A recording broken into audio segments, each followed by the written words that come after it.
What I feared came to pass. No sooner had he heard Pugachev's proposal than Shvabrin lost his head.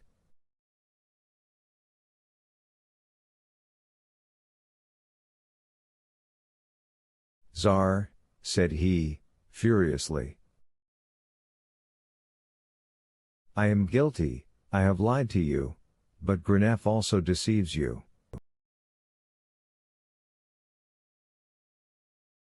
This young girl is not the Pope's niece, she is the daughter of Ivan Myrnov, who was executed when the fort was taken."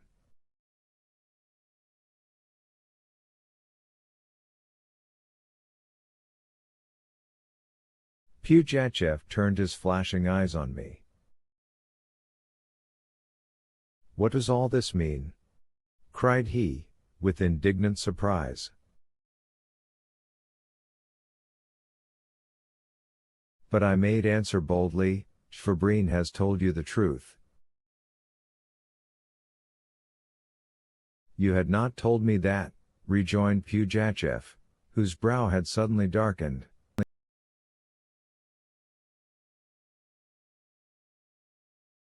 "But judge yourself," replied I, "could I declare before all your people that she was Myrnov's daughter?"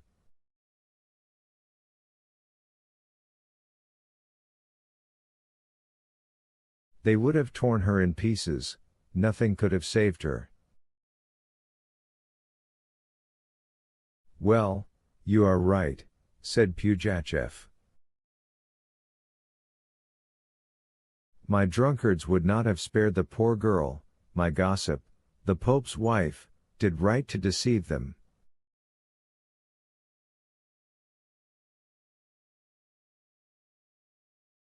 "Listen," I resumed, seeing how well disposed he was towards me.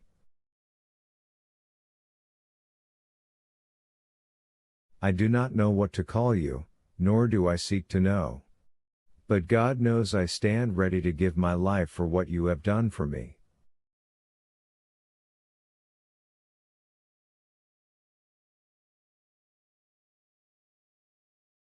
Only do not ask of me anything opposed to my honor and my conscience as a Christian."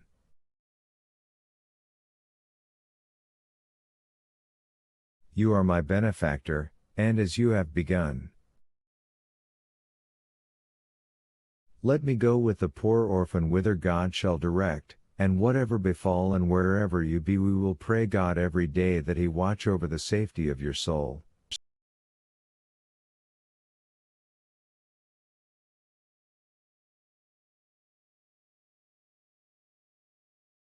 I seemed to have touched Pugachev's fierce heart. "Be it even as you wish," said he. "Either entirely punish or entirely pardon, that is my motto.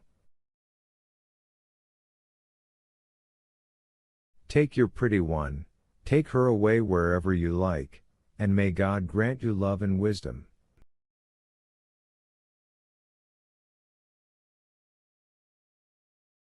He turned towards Shvabrin, and bid him write me a safe conduct pass for all the gates and forts under his command.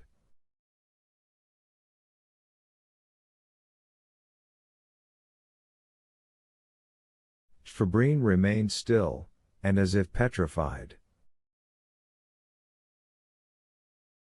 Pugachev went to inspect the fort, Shvabrin followed him, and I stayed behind under the pretext of packing up.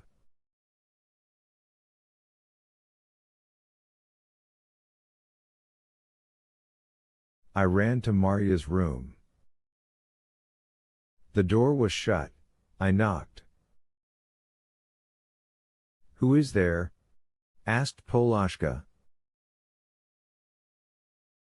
I gave my name.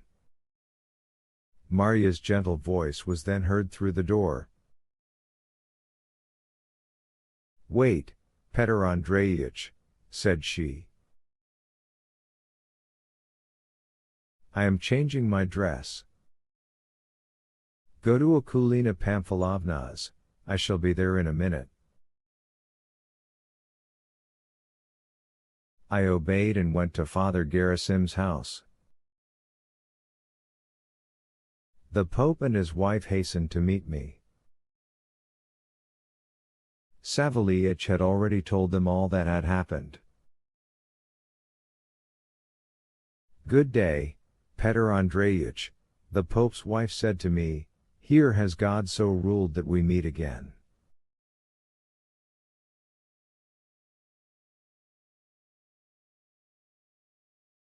"How are you?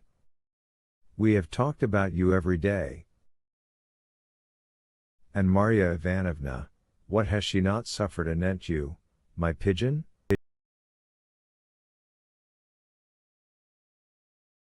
"But tell me, my father, how did you get out of the difficulty with Pugachev?"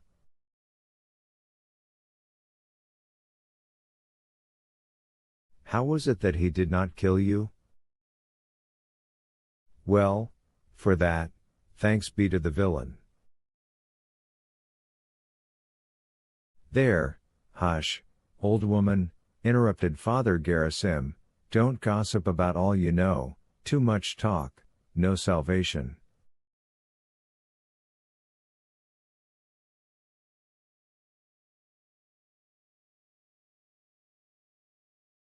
"Come in, Petr Andreevich, and welcome.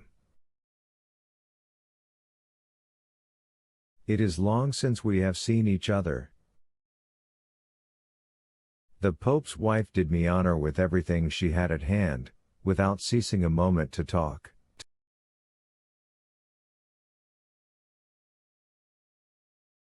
She told me how Trebrin had obliged them to deliver up Marya Ivanovna to him, how the poor girl cried, and would not be parted from them, how she had had continual intercourse with them through the medium of Polashka, a resolute, sharp girl who made the Uriadnik himself dance, as they say, to the sound of her flageolet, how she had counseled Marya Ivanovna to write me a letter, etc.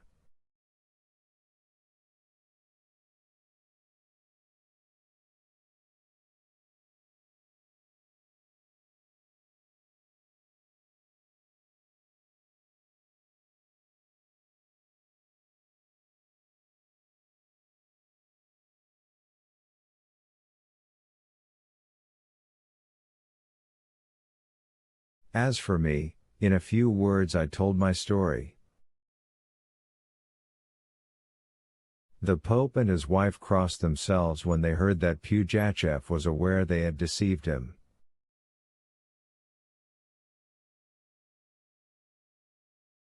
"May the power of the cross be with us," Akulina Pamfilovna said.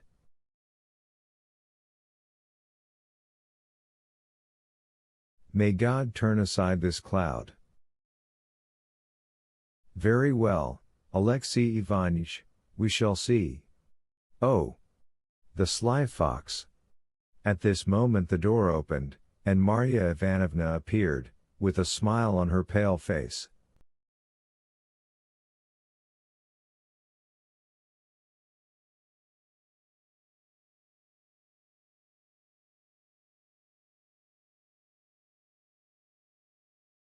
She had changed her peasant dress, and was dressed as usual, simply and suitably.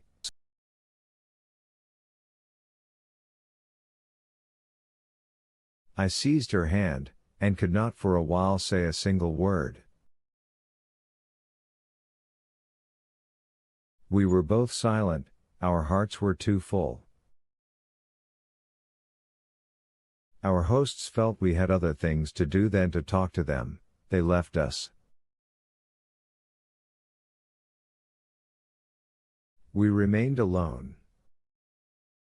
Marya told me all that had befallen her since the taking of the fort, painted me the horrors of her position, all the torment the infamous Trebrin had made her suffer.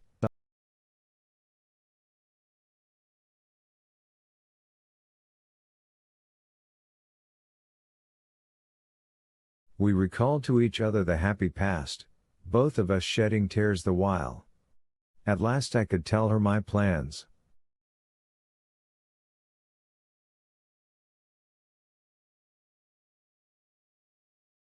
It was impossible for her to stay in a fort which had submitted to Pugachev, and where Trebrin was in command.